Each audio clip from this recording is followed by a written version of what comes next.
About to rock the IRS. According to the AP, the tax agency is going to be slammed in a scathing report by the Inspector General. Now, that's set to be released tomorrow. It will reportedly detail how the agency has spent nearly $50 million on 220 conferences for employees between 2010 and 2012. But that's not all. Listen to what Congressman Rogers revealed at today's House hearing on the IRS scandal. Watch this.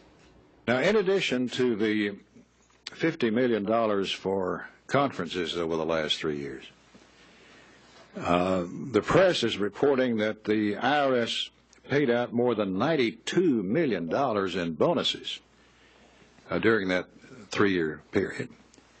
And within that sum, key figures in the current scandal got bonuses. A lot of money. Pretty unbelievable. Joining me now with reaction radio talk show host Dana Loesch and Democratic strategist, former Kerry campaign aide Mark Hanna. Mark, let me show you. The House Ways and Means Committee released an IRS video showing employees line dancing in their offices. Take a look. To the right. To the left. 3, 4. It's so challenging to teach them, even though the lyrics are the directions to the dance. My goodness. To the right, to the right, to the right. This is harder than doing an opera review. To the left. I need a straight line. You're trying to get ready for Anaheim. Stay in line. $50 million in conferences, $92 million in bonuses, and line dancing on the job. Any problem with that, Mark? Sean, you might be surprised. I'll agree with you that that might not be the best use of taxpayer dollars. I'll just say, though, that, you know, God forbid the Fox News employees have an outing and where they have these team building exercises and somebody catches it with a camera like this. It's, it's embarrassing for sure. Corporation. Number two, I can promise you, sure, no, I've never been line dancing with Bill O'Reilly, ever. But people would pay to see that. People would pay.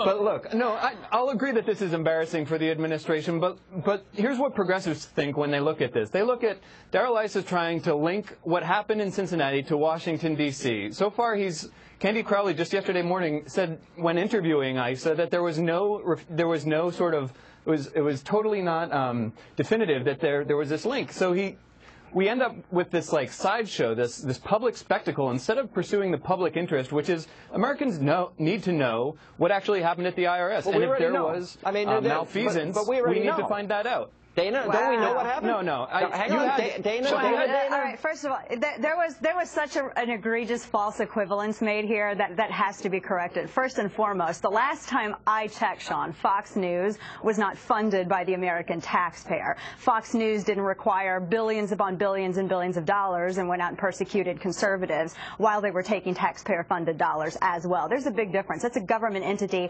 This is a business, and it's television. I mean, come on, let's be real about this. It was a joke. Sean, what I don't understand. It was a joke. What I don't understand. No, it wasn't. You spent like 2 minutes on it. You were trying to make a point. You failed. So let's just own that. It was a funny video, but, though. But Sean, I have to my make point this is point. that it's more of a sideshow. No. I'm talking, and I'm gonna finish my point. This is, how much was this? $50 million that was spent, Sean. It would have been amazing if they could have used some of this money for training for IRS employees to make sure that they knew how to not target Tea Partiers and conservatives and pro-Israel groups and Jewish groups. I think it would have gone a long way. Maybe a little sensitivity training and some responsibility training. Let me throw to, there was a very key moment. It was a checkmate moment on Meet the Press this weekend. David Plouffe and our own Karl Rove, because this is about targeting one group of people. Let's roll this tape. There's been no suggestion. The independent, the prosecutor looked at this, excuse me, the Inspector General, said there was no politics involved in this. No one has indicated at all that the White House was involved. The IRS director was appointed under President Bush, served under both presidents, attested. No one from, so this was not a political pursuit. Baloney, Carl. Well, if it was not political, then why are only conservative groups being targeted? Why did they pick groups targeted? Oh, really? Name one. Name one. What conservative, what liberal group had Tea Party or Patriot in its name that it was targeted? Not a single liberal group has appeared to say. You're taking license here, Carl. No, I'm not. I am not at all. This was not an effort driven by the White House. It would be the dumbest political effort of all time. All right, Mark, can you name one liberal group targeted by this IRS? Yeah, Progress Texas is a liberal group in Texas. There's also a group of Chicago reporters that is a little bit more progressive that got targeted as well. Targeted? Look, I'm not saying that because of their name, because they're liberal. Okay, let me clarify. Not targeted. What happened here? I know, Dana. Let's zoom out a little bit. What happened in the wake of the Supreme Court Justice ruling of Citizens United? You had 1,700 applications flooding the IRS. Because all of a sudden the regulations were liberalized and anybody could. If only the timeline matched that. The Inspector General found that it wasn't done for political reasons. It was sloppy. It was reckless. It had a horrible effect, and the president is right to be outraged about it. Last word. But it wasn't done politically.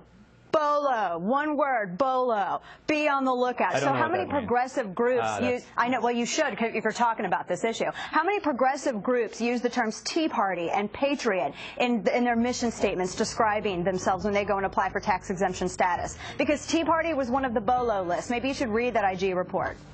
Where were you when Ashcroft was going after the NAACP and liberal churches in Southern California? This is all this righteous indignation is. So really that justifies it. So you agree that the NAACP should be targeted? Okay, thanks for being on the record. I agree that there's a culture of over surveillance in the Justice Department. I'll grant you that. It's a holdover from the Bush era. By trying to use 3 groups as an example. But it's great. I love that we have another white Democrat on the record saying that it's okay to go after, NAACP because it justifies this in this instance. All right, guys, we're going to leave it right there. Good to see you both. Dana, good to see you, and appreciate your time. Coming up, New York Times is reporting that top Obama aides that are inside the White House and the West Wing are now private.